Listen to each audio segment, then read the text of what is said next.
try something new. I figured that I would go and start doing this without the frames. I can see me, and I can see the light. I can see you, and maybe you can or can't see me. Anyway, horrible dad joke. Anyway, I don't think I've done any messages this week at all. It's just been a busy week, and I wanted to get through it. And I started off the week by hanging up with this lady. She's really cool. Her name is Eleanor Burns, and she is a master quoter.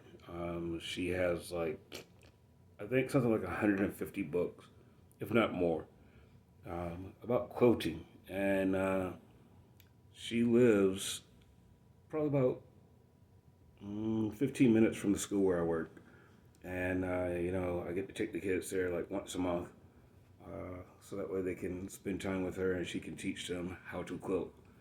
And this last go round, we had some kids that didn't show up for one reason or another, and there were some extra spots.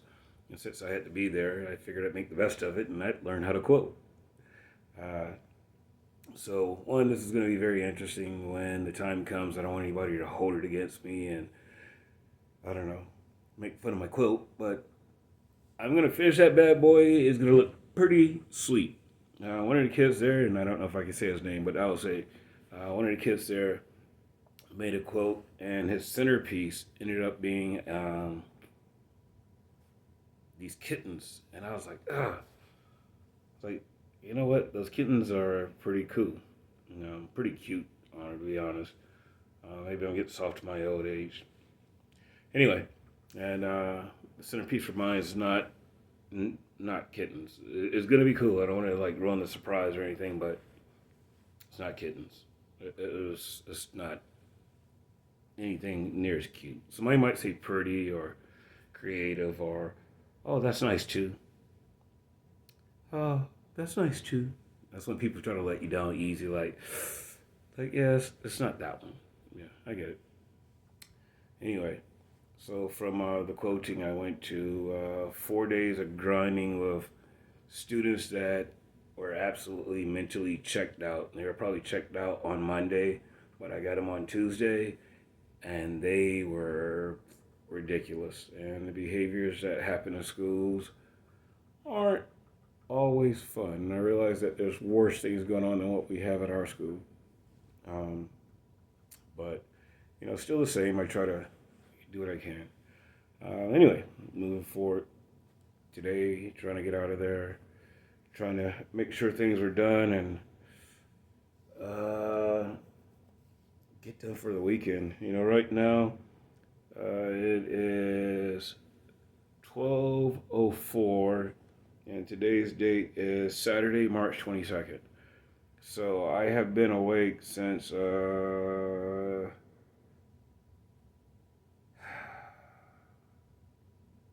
5:30, 6 a.m. No, matter of fact, 3 o'clock. I woke up 3 o'clock on Friday morning, and I was able to kind of fade in and out, but I didn't really go back to sleep. I had a lot of things on my mind, anticipating the weekend, just getting away. So, not my normal background, if anybody's paying attention. I am in parts unknown. Yeah, parts unknown. There's one of the guys I used to work with years ago, Mike DeKevic from New Jersey. He had this thing. First of all, he had the scar on the side of his head. It was gnarly. It looked like his head got put in some sort of bear trap or something. And I think if I remember correctly, his family was Latvian. And when he talked, he'd do this. He'd do this little whistle deal. And it was kind of funny. It was Marines already get made fun of, and here's this dude living out every single thing that people make fun of us about. We're nonverbal. Dude, what does that mean? No, dude. You use words with me. Use words. This isn't this isn't like Smurf Village or anything. There's no like sounds or these like crazy things that you do in order to like communicate with people. You say the words. Speak. Enunciate. All right? Say these things. Do you understand the words that are coming out of my mouth? Anyway, parts of no. So I can't talk about things that happen here because the things that happen here stay here. Anyway, shout out to some of the homies, the Marcus Diaz, the super duper to the max to the 18th power under the pressure of a black hole. My girl Faith. Faith is the Raider Storm. She's a real cool people. If you ever get a chance to meet her in real life and get to spend time with her, there's no phoniness there. Like, that woman is 100% real. Like, everything that you see is everything that you get, and she gives you her heart. And I don't know where this was going. I don't even know which heading this is going to go under, but she's real good people. So if you got her in your corner, you got the world on your side. It's almost like having your own like actual X-Man. So that part is cool. Yeah. Anyway, and who else? Oh my God. Leroy's out there, another Raider fan, and my boy Robert. Robert works at school with me here, another ridiculous Raider fan. And see, the thing about Raider fans is you don't just get one. Like, if you're a Raider fan, more or less like everybody in your sphere, everybody in your orbit is a Raiders fan. All right, so Raider fans begetting,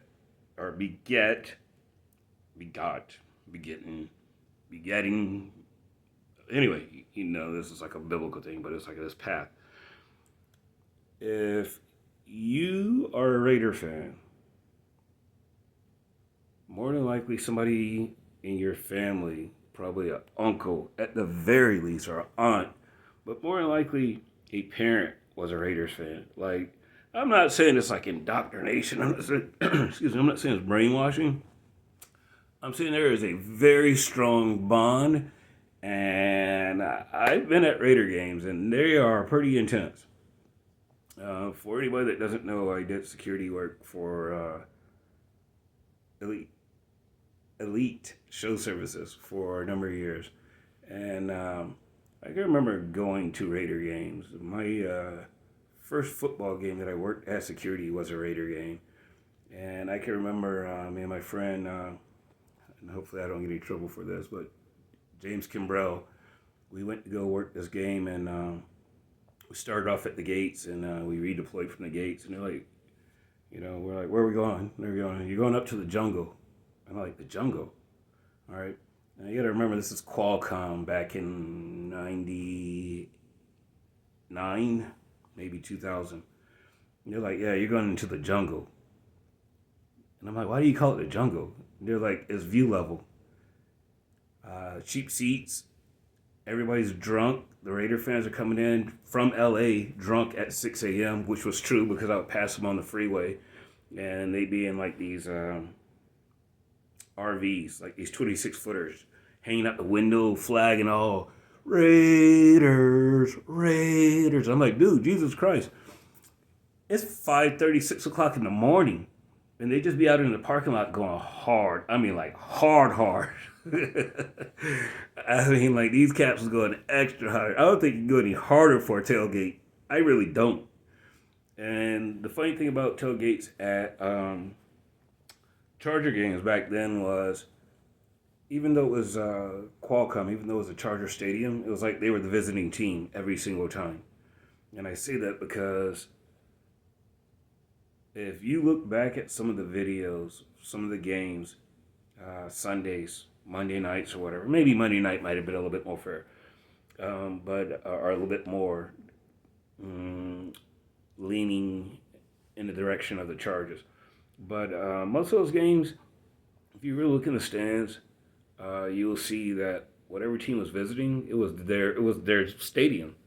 When the Broncos would come, it'd always be Orange Crush.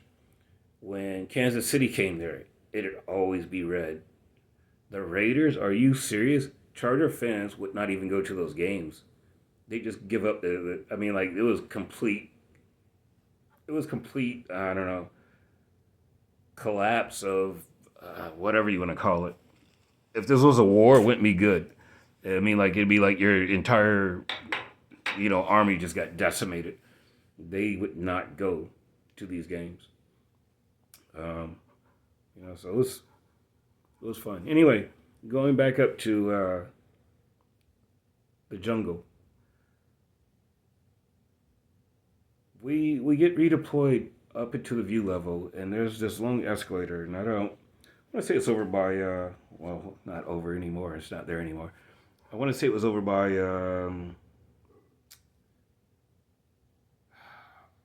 Gate C.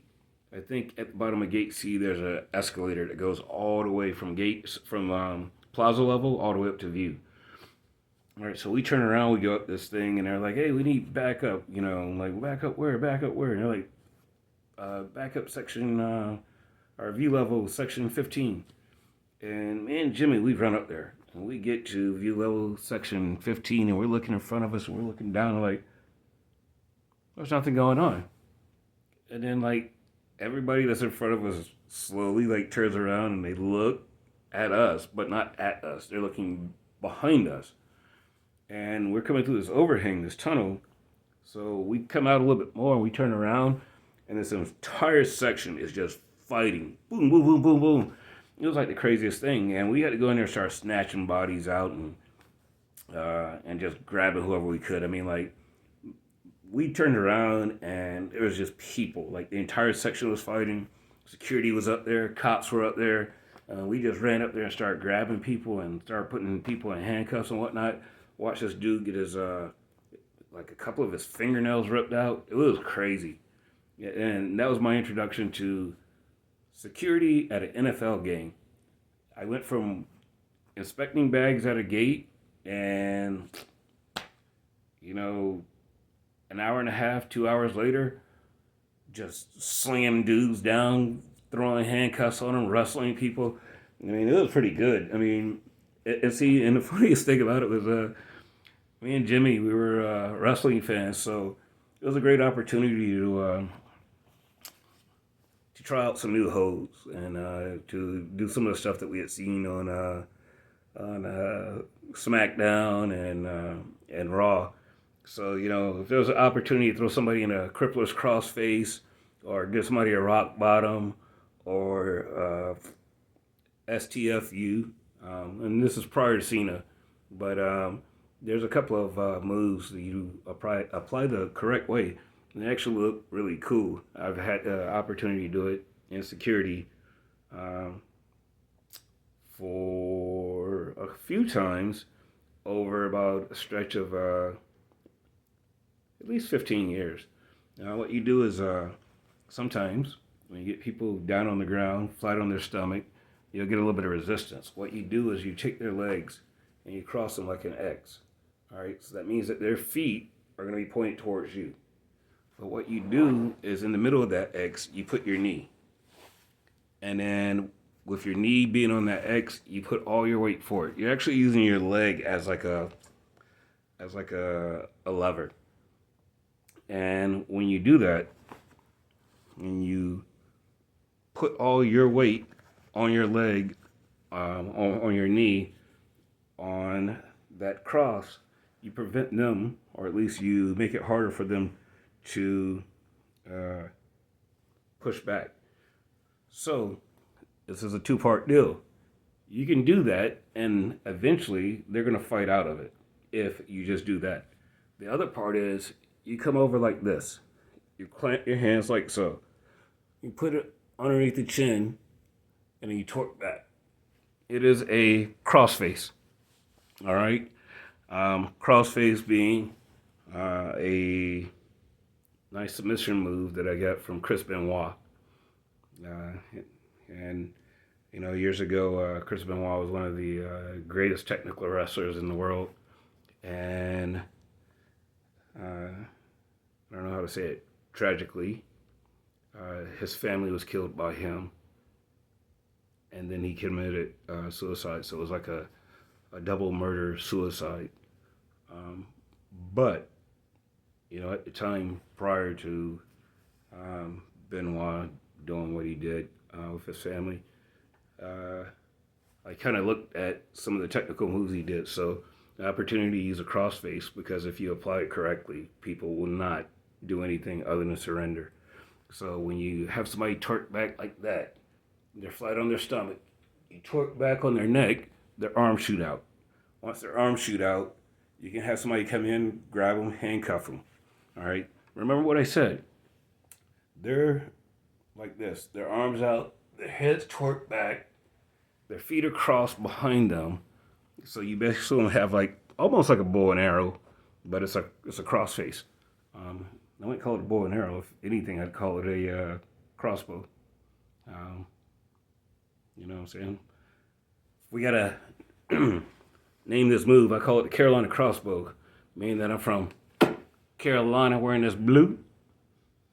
All right. You know how we do it when we from the Kakalaki? I'm like my boy Nate. Well, not quite like Nate. I got a different budget. I'm like a